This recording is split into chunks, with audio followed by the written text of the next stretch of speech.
Chers amis, bonsoir. Nous nous retrouvons pour ce temps de prière et de méditation nourri de la parole de Dieu avec Anne et Nicolas Varnier qui m'accompagnent toute cette semaine. Confiance, c'est moi, n'ayez pas peur. C'est Jésus qui le dit. C'est dans l'évangile d'aujourd'hui. Cette parole s'adresse aux disciples pris dans la tempête et qui voient Jésus venir vers eux en marchant sur les eaux. Cette parole peut tout autant s'adresser à nous, pris dans d'autres tempêtes et parfois affolés devant d'autres défis. C'est dans ce contexte qu'en parallèle aux lectures de la liturgie, je vous ai proposé de lire et de méditer toute cette semaine avec la première épître de Saint Jean. Le texte est une belle contemplation du Christ à la suite du 4e évangile, le Verbe de vie. Et il joue sur les oppositions entre communion et péché. Nous l'avons vu hier, mais aussi sur lumière et ténèbres, vérité et mensonge. Confiance, c'est moi, n'ayez pas peur. Continuons notre lecture, écoutons la parole de Dieu. Lecture de la première lettre de Saint Jean. Mes petits enfants, je vous écris cela pour que vous évitiez le péché. Mais si l'un de nous vient à pécher, nous avons un défenseur devant le Père, Jésus-Christ, le juste. C'est lui qui, par son sacrifice, obtient le pardon de nos péchés, non seulement les nôtres, mais encore ceux du monde entier. Voici comment nous savons que nous le connaissons, si nous gardons ses commandements. Celui qui dit « je le connais » et qui ne garde pas ses commandements est un menteur. La vérité n'est pas en lui. Mais en celui qui garde sa parole, l'amour de Dieu atteint vraiment la perfection. Voilà comment nous savons que nous sommes en lui.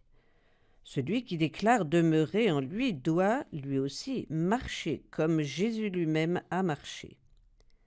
Bien-aimés, ce n'est pas un commandement nouveau que je vous écris, mais un commandement ancien que vous aviez depuis le commencement.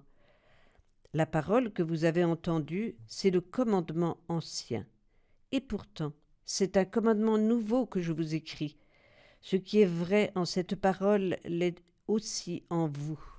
En effet, les ténèbres passent et déjà brille la vraie lumière. Celui qui déclare être dans la lumière et qui a de la haine contre son frère est dans les ténèbres jusqu'à maintenant.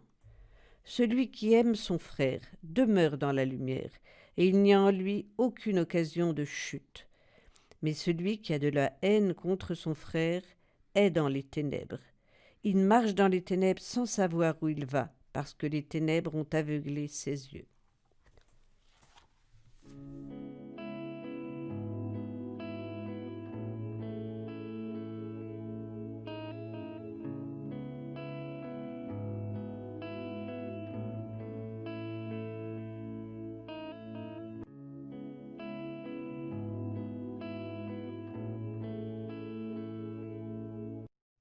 Les ténèbres passent et déjà brille la vraie lumière, venons-nous d'entendre. Voilà une parole qui prend tout son sens en ce temps de Noël. C'est même la symbolique profonde de cette fête. La naissance de Jésus est l'arrivée d'une nouvelle lumière au cœur de la nuit. Vous le savez, la date a été choisie au IVe siècle parce qu'elle correspond bien sûr au solstice d'hiver, à ce moment de l'année où les jours recommencent à s'allonger. Célébrer la naissance de Jésus à cette date, alors que nous ne connaissons pas sa vraie date de naissance, c'est avant tout faire une profession de foi. Jésus-Christ est la lumière du monde, le vrai soleil invaincu que célébraient les Romains à cette date. Les étoiles et les lumières que nous arborons à profusion dans nos décorations, depuis le plus intime de nos maisons jusqu'au plus public de nos rues, et de nos centres commerciaux, doivent nous rappeler à nous chrétiens que la vraie lumière est le Christ et qu'il nous faut de toute notre foi le voir dans le tout petit enfant de la crèche, parfois bien perdu au milieu de tous ces artifices et ornementations surabondantes. Là, nous comprenons l'avertissement de l'épître. Celui qui déclare être dans la lumière et qui a de la haine contre son frère est dans les ténèbres jusqu'à maintenant. Et je peux compléter en disant, Il aura beau ajouter toutes les lumières artificielles qu'il pourra, cela restera décoration extérieure. Il ne sera pas dans la vraie lumière, il demeure toujours dans les ténèbres de son cœur, car celui qui aime son frère demeure dans la lumière, et inversement, celui qui a de la haine contre son frère est dans les ténèbres. Nous revenons donc à l'essentiel, l'amour du prochain. Jean fait référence de manière explicite au commandement de Jésus. Souvenez-vous, je vous donne un commandement nouveau, c'est de vous aimer les uns les autres, comme je vous ai aimé. Vous aussi, aimez-vous les uns les autres. Ce n'est pas un commandement nouveau, écrit-il à ses lecteurs qui sont perturbés par des prédicateurs qui proclament un autre message, mais un commandement ancien, annoncé depuis le commencement. Et pourtant, il qualifie ce commandement lui aussi de nouveau. N'a-t-il pas, lui, le disciple que Jésus aimait, entendu lui-même le Seigneur, alors qu'il était près de lui dans la chambre haute, dire que c'était un commandement nouveau? Non pas une parole nouvelle, une doctrine récente, mais un engagement toujours nouveau à entendre, et surtout à traduire dans le concret de notre vie. Un commandement toujours à actualiser. Aimez-vous les uns les autres comme je vous ai aimé. Il n'y a pas de plus grand amour que de donner sa vie pour ceux qu'on aime. Voilà la vraie lumière qui éclaire une vie. Elle n'a rien d'artificiel. Elle n'est pas intellectuelle, encore moins désincarnée. Elle se traduit dans le pratique, dans nos actes, dans nos engagements. Aimer comme Jésus, aimer comme Dieu aime, est et sera toujours nouveau. Dieu est lumière, avons-nous médité hier. Cette affirmation, commune à de nombreuses philosophies religieuses, avouons-le, devient plus spécifique pour nous chrétiens en confessant Jésus comme la lumière du monde, la lumière venue dans le monde. Et ce n'est pas qu'une simple idée, une connaissance spirituelle qui nous distinguerait des autres hommes. Cette confession nous engage comme témoins de cette lumière. Vous êtes la lumière du monde, ose dire Jésus. De même que votre lumière brille devant les hommes, alors, en voyant ce que vous faites de bien, ils rendront gloire à votre Père qui est aux cieux. Parole de Dieu. Mes enfants, c'est la dernière heure, et comme vous l'avez appris, un antichrist, un adversaire du Christ doit venir. Or, il y a dès maintenant beaucoup d'antichrists. Nous savons ainsi que c'est la dernière heure. Ils sont sortis de chez nous, mais ils n'étaient pas des nôtres. S'ils avaient été des nôtres, ils seraient demeurés avec nous. Mais pas un d'entre eux n'est des nôtres, et cela devait être manifesté. Quant à vous, c'est de celui qui est saint que vous tenez l'onction, et vous avez tous la connaissance. Je ne vous ai pas écrit que vous ignorez la vérité, mais que vous la connaissez, et que de la vérité ne vient aucun mensonge. Le menteur n'est-il pas celui qui refuse que Jésus soit le Christ? Celui-là est l'Antichrist. Il refuse à la fois le Père et le Fils. Quiconque refuse le Fils n'a pas non plus le Père. Celui qui reconnaît le Fils a aussi le Père. Quant à vous, que demeure en vous ce que vous avez entendu depuis le commencement. Si ce que vous avez entendu depuis le commencement demeure en vous, vous aussi, vous demeurerez dans le Fils et dans le Père. Et telle est la promesse que lui-même nous a faite, la vie éternelle. Je vous ai écrit cela à propos de ceux qui vous égarent. Quant à vous, l'onction que vous avez reçue de lui demeure en vous, et vous n'avez pas besoin d'enseignement. Cette onction vous enseigne toute chose, elle qui est vérité et non pas mensonge. Et selon ce qu'elle vous a enseigné, vous demeurez en lui. Et maintenant, petits enfants, demeurez en lui.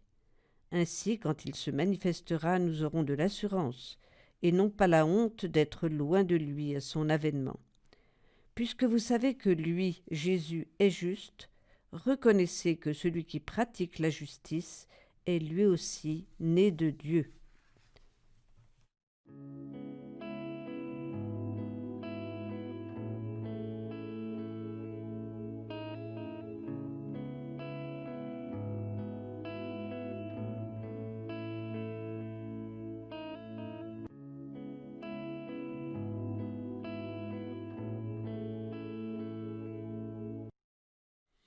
Jean évoque la venue d'un antichrist.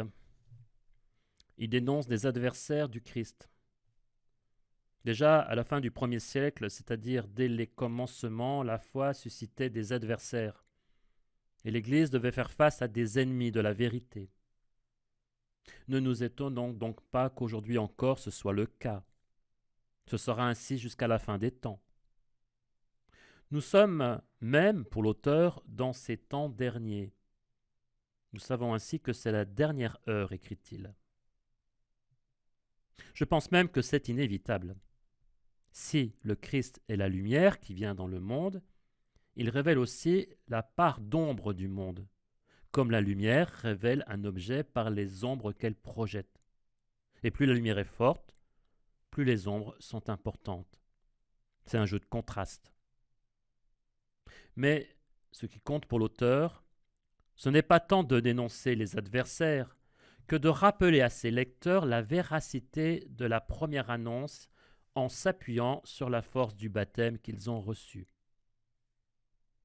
Pour être rigoureux avec le texte, il n'est pas dit baptême, le bain dont parle volontiers saint Paul, mais il est question d'une onction, 3 fois le mot, celle de l'huile sainte, celle de l'Esprit Saint. On voit bien ici l'initiation sacramentelle du baptême et de la confirmation aujourd'hui. Une onction qui donne de voir, une onction qui enseigne. Les ombres ne font que révéler la vérité quand la lumière brille. Alors, hier comme aujourd'hui, mettons toute notre énergie non pas tant dans le combat contre les adversaires, l'histoire nous a appris où conduisent les croisades. Mettons plutôt notre énergie à rechercher à rester fidèles à notre baptême, à la foi qui nous fut donnée et qui nous permet de nous tenir debout dans le Christ. Demeurez en lui, insiste-t-il. Et puisque vous savez que lui, Jésus, est juste, reconnaissez que celui qui pratique la justice est lui aussi né de Dieu.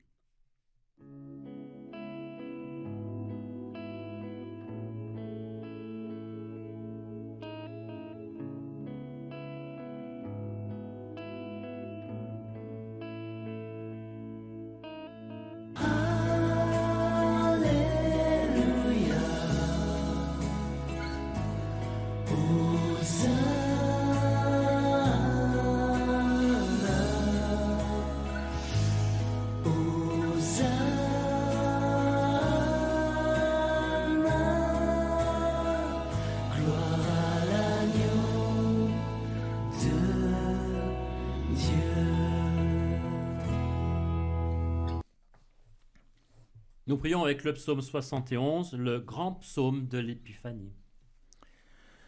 Tous les rois se prosterneront devant lui, tous les pays le serviront. Dieu, donne au roi tes pouvoirs, à ce fils de roi ta justice, qu'il gouverne ton peuple avec justice, qu'il fasse droit aux malheureux. Les rois de Tarsis et des îles apporteront des présents. Les rois de Saba et de Séba feront leur offrande. Tous les rois se prosterneront devant lui, tous les pays le serviront. Il délivrera le pauvre qui appelle, et le malheureux sans recours. Il aura souci du faible et du pauvre dont il sauve la vie. En ce 6 janvier, prions pour nos frères d'Orient qui fêtent la Nativité aujourd'hui, pour l'Église grecque et l'Église russe, qu'avec l'Église de Rome, avec nous, nous sachions ensemble témoigner de la lumière dans le monde contemporain. Prions pour les chrétiens d'Orient, persécutés, les Coptes en Égypte, au Soudan, ceux qui sont malmenés dans les conflits en Syrie, au Liban, en Arménie. Prions pour les mages des temps modernes, les scientifiques et les chercheurs, que leurs travaux soient pour le bien de l'humanité, dans le respect de la vie et de la dignité humaine.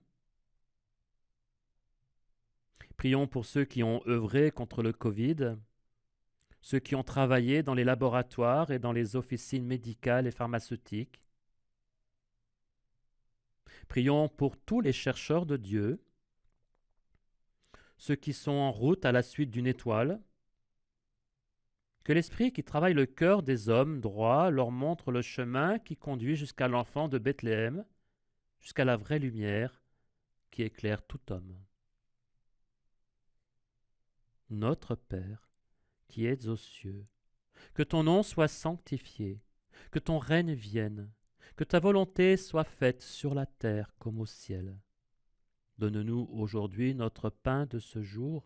Pardonne-nous nos offenses, comme nous pardonnons aussi à ceux qui nous ont offensés. Et ne nous laisse pas entrer en tentation, mais délivre-nous du mal. Car c'est à toi qu'appartiennent le règne, la puissance et la gloire pour les siècles des siècles. Amen. Prions. Seigneur notre Dieu, soleil qui brille sur toutes les nations, accorde au peuple de la terre de vivre en paix et fais lever en nos cœurs l'admirable lumière qui a guidé les mages vers ton Fils. Lui qui règne avec toi dans l'unité du Saint-Esprit, aujourd'hui et pour les siècles des siècles. Amen.